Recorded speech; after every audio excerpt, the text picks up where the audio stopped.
Now, it's my opinion that this should be a recall video, but it's not actually a recall. I don't know why Dodge has not recalled this. I don't know why Cummins hasn't recalled this. I'm not sure which one should recall this because it's on the Cummins 6.7 liter engine that is in the Dodge Ram. And there's a couple of problems here. Number one, you have where the positive wire goes here to this bolt. And if you try to wiggle the positive wire in this bolt and it has some kind of slack in it, any little bit of slack in it at all, you are in serious danger zone of having the engine be completely destroyed. And that's one of the reasons why I think this should be recalled and fixed by the factory. But it is not a recall, so you would have to either fix this yourself or pay somebody to fix this before your engine is destroyed. Or you could end up with this, the other side of this bolt melted, and or a piece of the bolt melt and fall down into the intake and make its way to cylinder number 6 and damage the piston or the cylinder wall or the valves or all of the above. Either way, it's a catastrophic failure.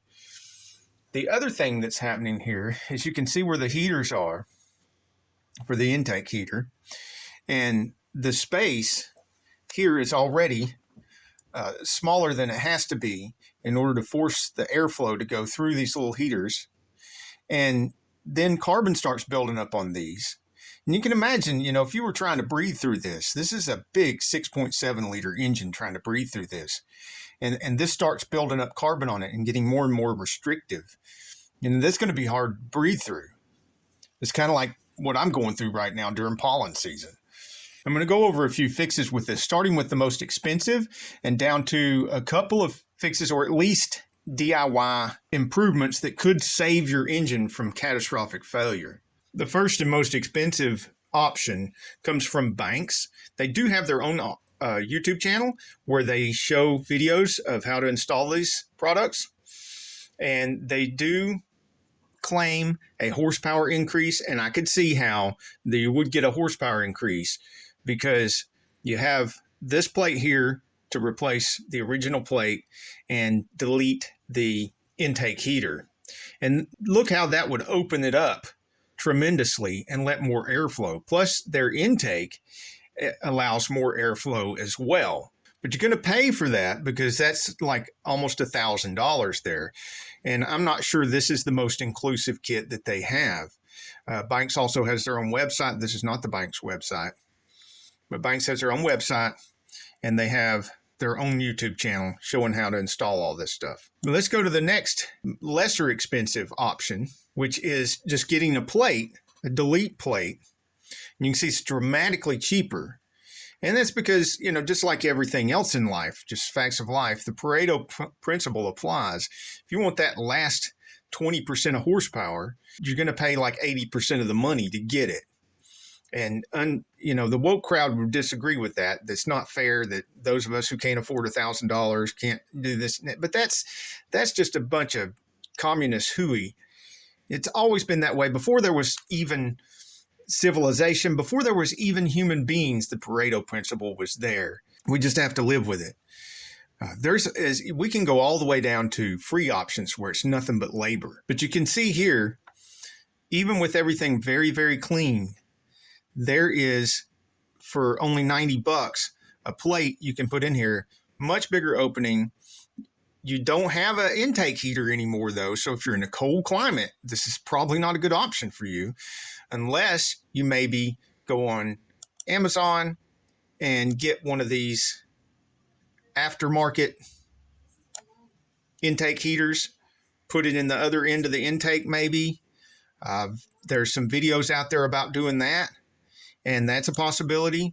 If you can put that on the other end of the intake, it's much less likely to melt something and then it drop down in there and end up in there banging around with your piston, them having a big fight where you're the loser.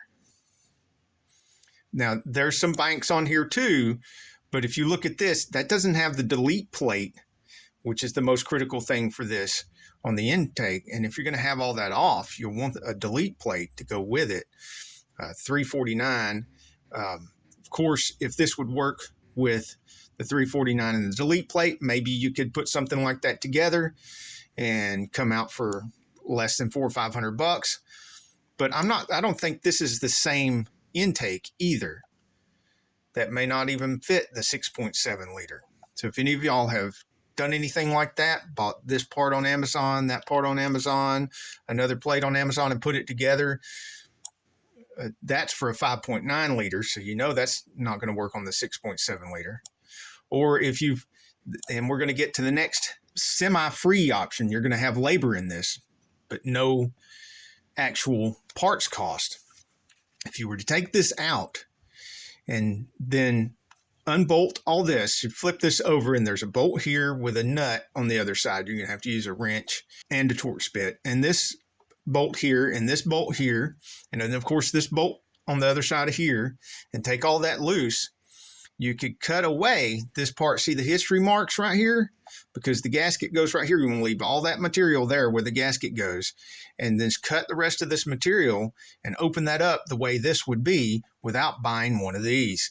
And then of course the last option, which is the worst option, but it can save your engine. And it's what I would do if I were driving the truck every day and had to wait to the weekend before I could tear it apart or something and do something better. And I'm not saying you should do this.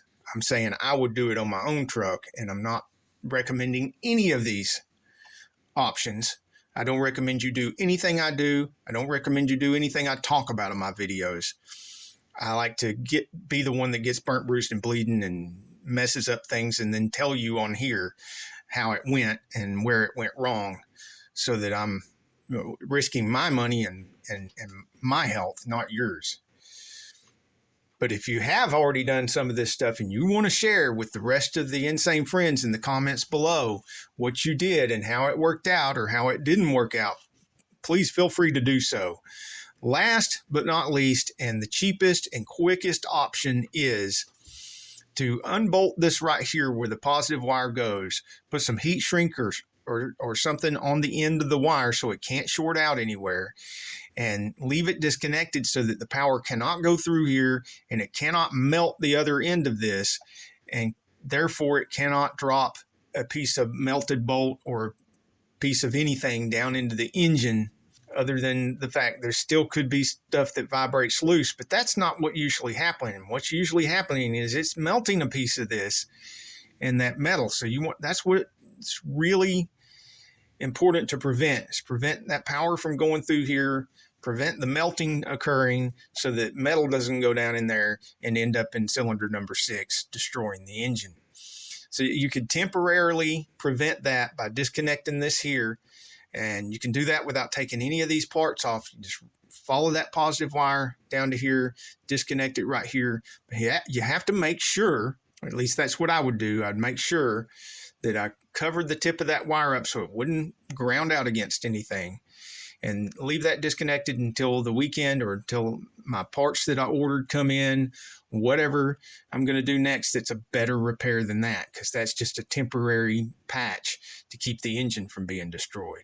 On this YouTube channel, Pusher Intakes, there's a video entitled Pusher Install 6.7 liter Dodge Cummins Heater Grid Delete, where they show you how they take the old intake and the stock heater grid out and replace it with their Pusher Heater Grid Delete.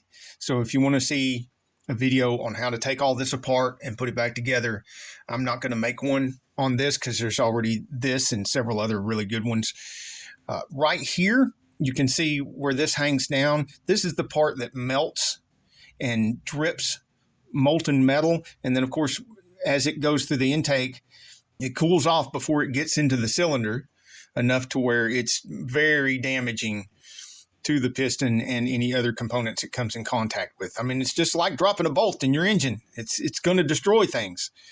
And then here's the outside, where if you grab this with the wire on it and you feel any wiggle at all, you know you've already got some damage here and you're in serious danger of some of this ending up in your engine. You also have all these other components here that are in the airstream that are in the way of your engine breathing well. And they're all going to be caked up with with carbon and stuff like this one is, which further restricts the airflow. And like I said, they've already done a pretty thorough job. You can see right here of going over every detail of how to get this apart, how to replace with their product, and putting it back together. In conclusion, it's like I said, it's my opinion that this should have been a recall. You shouldn't have to spend any money or time or effort on fixing this at all. I think Dodge or Cummins should have stepped up and taken care of this, but they don't seem to be going to do anything about it unless something changes since I recorded this. That's the best options I can think of for you right now, unless you can find a better option in the comments. Hopefully somebody will pose a better option in the comments, or if there is a recall at some point and I find out about it, I will put that in the comments and I will pin it to the top. Please do the same if you find out about one before I do. Let's see if we can help people out that has one of these Dodge Rams as much as we can. Till the next video, get off the couch and get dirty. Hey, if you like this video, we got a whole lot more. We got tool reviews, we've got repair videos, we've got show car videos, hot rods, mod rods, you name it. If it's got wheels on it and an engine, it's probably on this channel. So subscribe, like, and binge watch Saneauto. Binge watch Saneauto.